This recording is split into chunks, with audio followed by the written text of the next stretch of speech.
आप सभी को स्पिरिट ऑफ सक्सेस क्लासेस की तरफ से नमस्कार। चलिए देखेंगे, और अगर अच्छा लगेगा तब हम इस सेशन को आगे बढ़ाएंगे। आज से हम एक नया चीज़ आरंभ करने जा रहे हैं, जो आप लोग को बताए हुए थे कि सब्जेक्ट वाइज और टॉपिक वाइज। तो आज हम एक टॉपिक आपके सामने रख रहे हैं।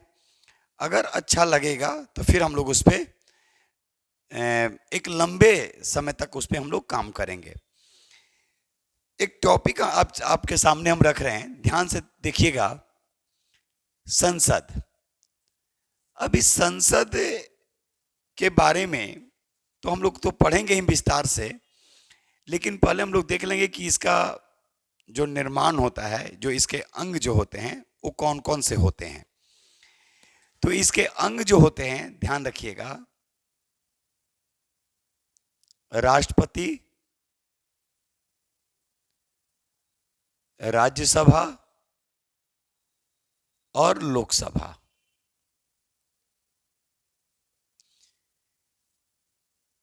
अब इसकी अगर संरचना की बात करेगा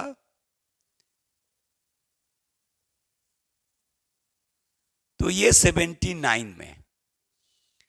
तो इसके पहले हम लोग देख लें कि आखिर भाई संसद को किस भाग के अंतर्गत रखा गया है। तो याद रखिएगा, भाग 5, और भाग 5 में पूरा का पूरा क्या है, संघ की चर्चा की गई है। और अनुच्छेद 52 से 151 इसमें क्या है, संघ है। तो इन सभी चीजों पे हम लोग भी बात करेंगे। यहां एक क्वेश्चन बनता है कि सबसे लंबा भाग कौन सा है।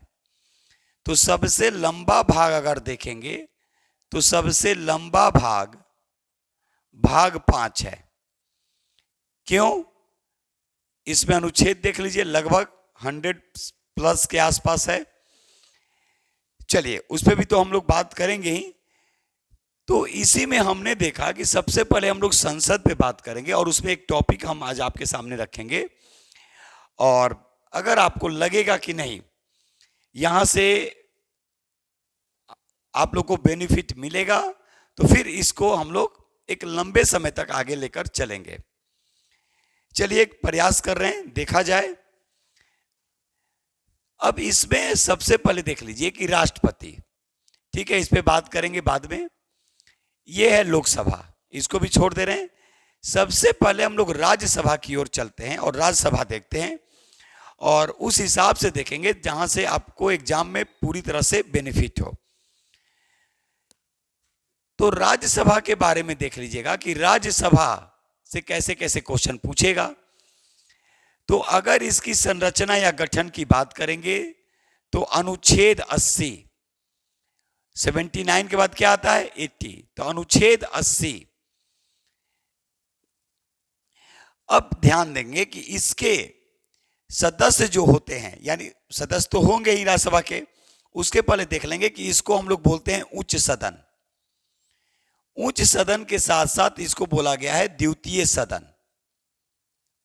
सबको मालूम है ये भंग नहीं हो सकता है, यानी इसको भंग नहीं किया जा सकता है। अब इसके अगर सदस्य के देखेंगे कि सदस्यों का निर्वाचन और मनोनीत, सदस्य के निर्वाचन तो होते ही हैं, निर्वाचित तो होते ही हैं, और साथ में मनोनीत भी होते हैं। तो निर्वाचित कैसे होते हैं?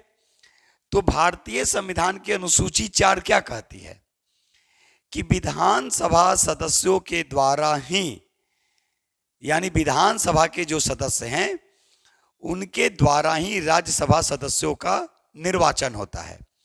तो ध्यान से देखेंगे, निर्वाचन कैसे होगा? तो विधानसभा सदस्यों के द्वारा, विधानसभा सदस्यों के द्वारा इनका निर्वाचन होता है। तो वर्तमान में कितने सदस्य? तो 245, याद रखिएगा। तो अब टोटल 245 हैं, तो निर्वाचित कितने होंगे? ये टोटल 200। राज्यसभा में अभी टोटल सदस्य कितने हैं?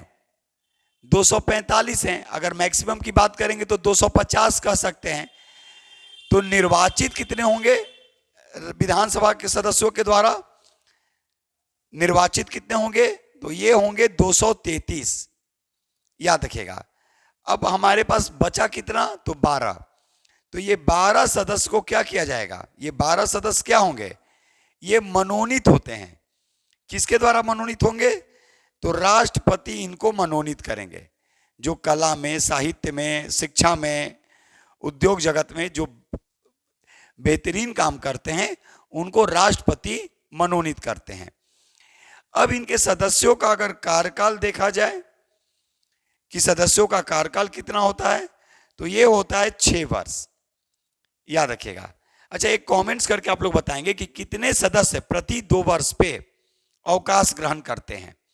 इसी कारण से ये भंग नहीं होता है। तो प्रत्येक 2 वर्षों पे कितने सदस्य राज्यसभा से अवकाश ग्रहण करते हैं? यानी सदस्यों का कार्यकाल तो 6 वर्ष होता है, लेकिन प्रत्येक 2 वर्ष पे कितने सदस्य अवकाश ग्रहण करते हैं? तो एक बार फिर से देख लीजिएगा राज्यसभा के बारे में। इसकी संरचना की चर्चा संविधान के अनुच्छेद 80 में है। तो ये भी भाग कौन सा आ गया? 5। इसको उच्च सदन बोला गया या द्वितीय सदन भी बोलते हैं।